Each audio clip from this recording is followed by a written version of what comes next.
اسی طرح درجہ حفظ کے ایک اور طالب علم امیر وہاج کو میں دعوت خطاب دیتا ہوں کہ وہ بھی آئیں اور اپنا اظہار معافی ضمیر کرے.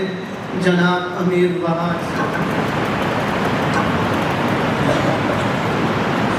نحمده ونصلي على رسوله الكريم أما بعد أعوذ بالله من الشيطان الرجيم بسم الله الرحمن الرحيم.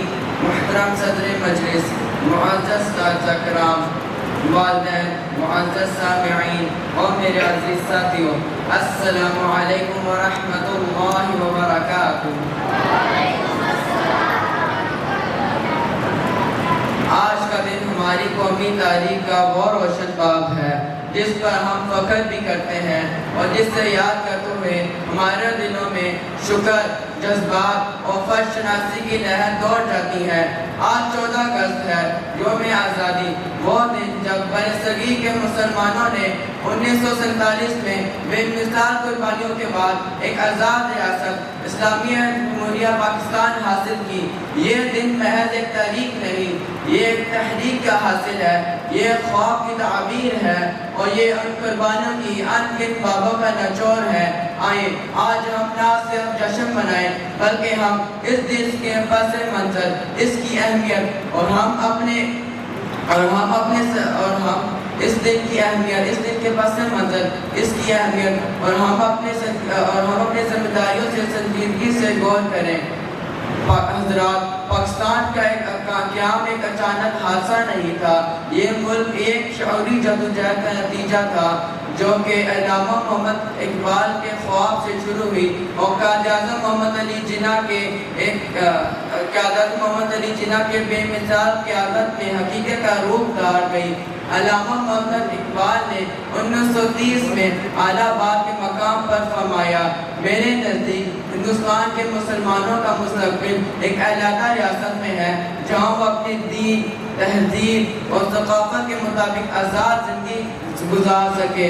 اسی خواب کی عملی تعبیر نے قائد اعظم محمد علی جناح کو دو نظریہ قوم کے بنیاد پر کی جو در حقیقت اسلام کی اجتماعی اور روحانی اصولوں پر قائم تھا. کیا ہم نے کبھی سوچا کہ پاکستان کی قیمت کیا تھی؟ پاکستان ہمیں کسی پلیٹ میں پیش کر کے نہیں دیا گیا تھا. یہ ملک ہمیں بہت ساری قربانیوں کے ملا.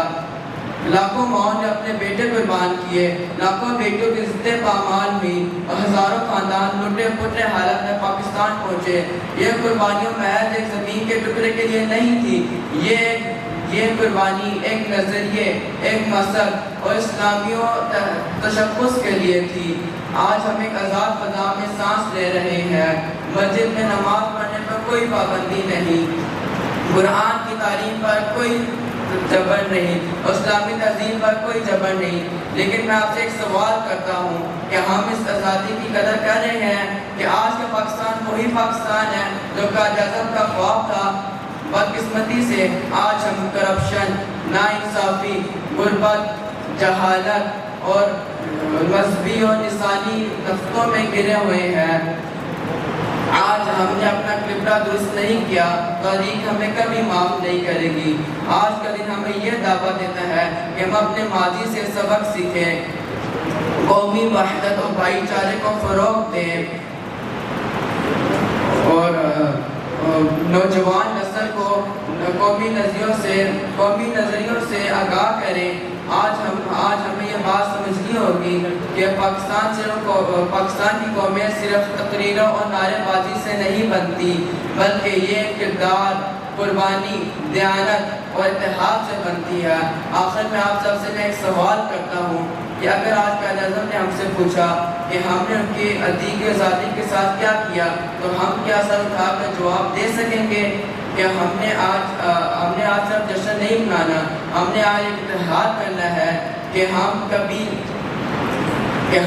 اپنی زندگی میں ہم نے آج ایک اتحاد کرنا ہے کہ ہم اپنی زندگی میں پاکستان کو ہمیشہ قائم و دائم رکھیں گے، اس کو ایک ایسے مقام پر پہنچائیں گے جو ہمارے بزرگوں کا خیال تھا، اسلامی و ترقی یافتہ ریاست.